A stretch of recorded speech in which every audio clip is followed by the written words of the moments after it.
Hello everyone, welcome back to our channel.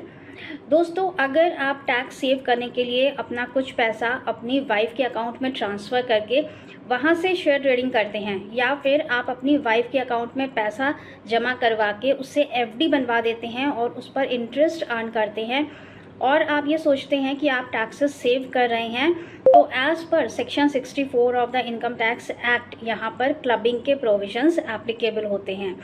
अगर आप अपनी वाइफ के अकाउंट में पैसा ट्रांसफ़र करके कोई भी शेयर ट्रेडिंग कर रहे हैं, वहाँ से आपको प्रॉफिट मिल रहा है, तो वो प्रॉफिट आपके हैंड में ही क्लब होता है और आप ही उस पर टैक्स देंगे, ना कि आपकी वाइफ। इसी तरह से अगर आप अपनी वाइफ के अकाउंट में पैसा ट्रांसफ़र करा के उससे एफडी बनवाते हैं और वहाँ पर इंटरेस्ट की इनकम हो रही है, तो वो इंटरेस्ट इनकम भी आप ही के हैंड में क्लब होती है और आप ही उस पर टैक्स देंगे। जो टीडीएस इस इंटरेस्ट इनकम पर डिडक्ट होता है, उस टीडीएस का आप रिफ़ंड ले सकते हैं। और सेम प्रोविजंस एप्लीकेबल होते हैं माइनर चाइल्ड के केस में। माइनर चाइल्ड के अकाउंट में आप कोई भी पैसा ट्रांसफ़र करते हैं, वहाँ से आप ट्रेडिंग कर रहे हैं या आप एफडी बनवा देते हैं, तो उस पर जो भी इंटरेस्ट अर्न होता है या इनकम होती है, वो आप ही के हैंड में क्लब होती है।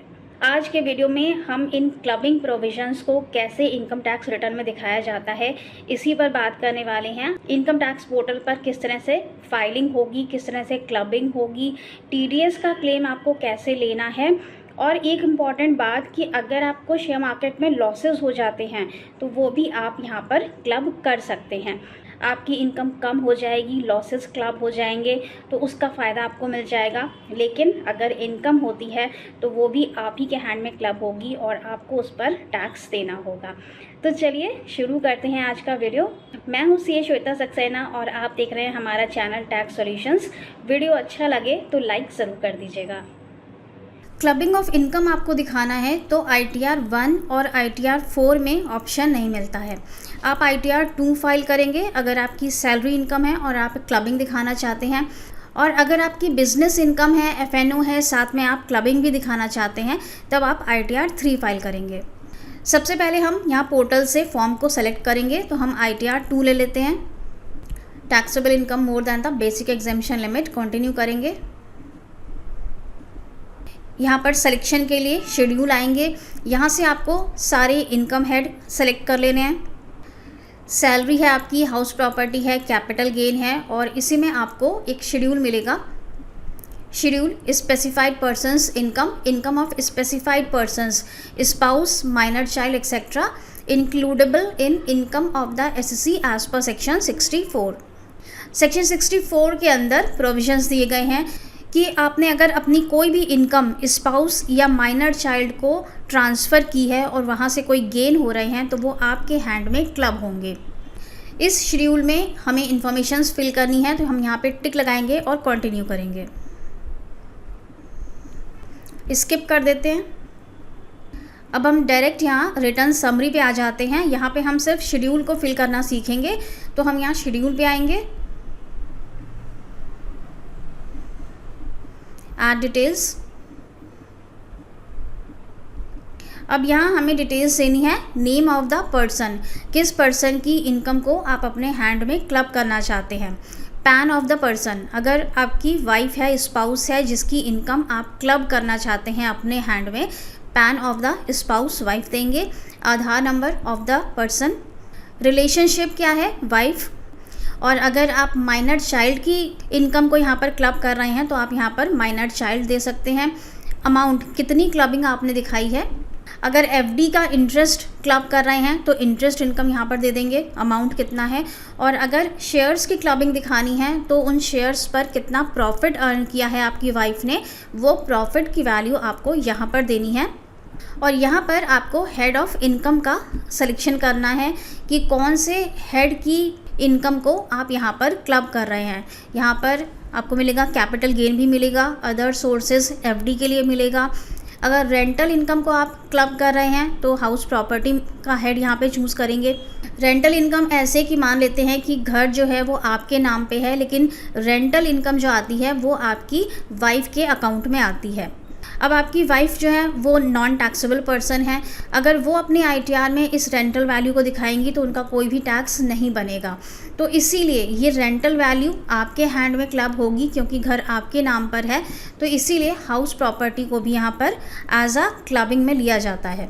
अगर आपने शेयर्स में ट्रेडिंग की है, वहाँ पे प्रॉफिट हुआ है, या फिर अगर लॉस भी हुआ है तो लॉस भी यहाँ पर क्लब किया जाता है। यहाँ से आप कैपिटल गेन को चूज़ कर सकते हैं अगर आपने, और वहाँ पर आपकी वाइफ को प्रॉफिट हुए हैं तो आप उसे क्लब कर लेंगे। अब इसे हम यहाँ पर ऐड कर देंगे और ये शेड्यूल हमारा ऐड हो जाएगा। अब यहाँ पर हमने पैन ऑफ द पर्सन और आधार नंबर दिया हुआ है, तो आपकी वाइफ को यहाँ पर स्पाउस को कोई भी ITR फाइल करने की ज़रूरत नहीं है। या फिर आपने अगर माइनर चाइल्ड की इनकम को यहाँ पे क्लब किया है और आपने यहाँ पर पैन नंबर और आधार नंबर दिया हुआ है, तो आपको माइनर चाइल्ड की ITR फाइल करने की ज़रूरत नहीं है। और इस शेड्यूल के अंदर यहाँ पे हम ये जो अमाउंट दिखा रहे हैं, ये अमाउंट आपको जो पर्टिकुलर शेड्यूल है उसमें जाकर ऐड करना होगा। जैसे कि हम अगर कैपिटल गेन यहाँ पर दिखाते हैं, तो आपका जो कैपिटल गेन का शेड्यूल है वहाँ पर आप प्रॉपरली रिपोर्ट करेंगे कि आपकी कितनी सेल वैल्यू है, कितनी परचेज वैल्यू है और कितना कैपिटल गेन आपकी वाइफ के नाम का आपने क्लब यहाँ पर किया है। इसी तरह से अगर आप FD का इंटरेस्ट क्लब कर रहे हैं, तो अदर सोर्सेज के शेड्यूल में आपको इंटरेस्ट की फ़िगर लेनी है और उस फिगर को आप यहाँ पर भी दिखाएंगे कि हम इतना अमाउंट यहाँ पर क्लब कर रहे हैं। अब मान लेते हैं कि कोई TDS भी है, कैपिटल गेन के केस में तो कोई TDS नहीं होता है, लेकिन अगर FD का इंटरेस्ट है और वहाँ पर बैंक ने TDS भी डिडक्ट किया हुआ है, तो TDS भी यहीं पर आकर क्लब होगा, क्योंकि यहाँ पर ही हमने इनकम को क्लब किया है। ऐसा नहीं होगा कि आपकी वाइफ का ITR आप फाइल करके और वहाँ से आप TDS का रिफ़ंड क्लेम करेंगे। इनकम यहाँ पर क्लब हो रही है तो TDS भी यहीं पर क्लब होगा। तो TDS का शेड्यूल कैसे फिल करना है, इसके लिए हम TDS के शेड्यूल में आएंगे, टैक्सेस पेड। अगर सैलरी का TDS क्लब हो रहा है तो हमें TDS 1 में जाना है, और अदर सोर्सेज का TDS क्लब हो रहा है जैसे कि FD की इंटरेस्ट इनकम है तो हमें TDS 2 में आना है। अब यहाँ पर हमें दो ऑप्शन मिलते हैं कि TDS क्रेडिट जो हम क्लेम कर रहे हैं वो सेल्फ का है या अदर पर्सन का है। स्पाउस या माइनर चाइल्ड का आप TDS क्लब कर रहे हैं तो अदर पर्सन पर क्लिक करेंगे, यहाँ पर पैन नंबर देंगे, यहाँ आधार नंबर देंगे, टैन ऑफ द डिडक्टर का टैन नंबर जो आपको 26 AS से मिल जाएगा। Deducted in the hands of spouse as per section 5A और any other person as per rule 37BA। Minor child या स्पाउस के हैंड में TDS डिडक्ट हुआ है तो यहाँ पर आपको देना है इनकम का अमाउंट, जो कि अगेन आपको 26 AS से मिल जाएगा, और यहाँ पर देंगे TDS का अमाउंट जो कि क्लेम करना है आपको। TDS credit being claimed this year, यहाँ पर फुल TDS का अमाउंट ले लेंगे, क्लेम्ड इन ओन हैंड्स, हम अपने हैंड में क्लेम करना चाहते हैं TDS का अमाउंट। बस नीचे और कुछ भी नहीं है तो इसे हम ऐड कर देंगे और ये TDS क्रेडिट आपके हैंड में क्लब हो जाएगा। तो इसी तरह से क्लबिंग को दिखाया जाता है। कोई भी ट्रेडिंग है या कोई भी इंटरेस्ट का अमाउंट है तो इसी तरह से उसे क्लब किया जाता है। स्पेसिफाइड पर्सन के शेड्यूल में जाके पहले दिखाना होगा कि आप कितना अमाउंट क्लब कर रहे हैं। शेड्यूल में जाकर पर्टिकुलर शेड्यूल के अंदर जाके आपको इनकम को क्लब करना है, और अगर कोई TDS है तो TDS को आप यहाँ पर क्लब करके उसका क्रेडिट ले लेंगे। अगर वाइफ के अकाउंट से कोई भी ट्रेडिंग करते हैं तो as per income tax law वो आपके हैंड में ही क्लब होना चाहिए, लेकिन ऐसा होता नहीं है। बहुत सारे लोग वाइफ का इंडिविजुअल ITR फाइल करके वहाँ से TDS क्रेडिट क्लेम करते हैं। आई होप कि इस वीडियो के थ्रू आपको अच्छी से समझ आया होगा कि किस तरह से आपको क्लबिंग ऑफ इनकम को दिखाना है। Thank you so much for watching this video. मिलेंगे नेक्स्ट वीडियो में। Till then stay safe and healthy. Bye bye.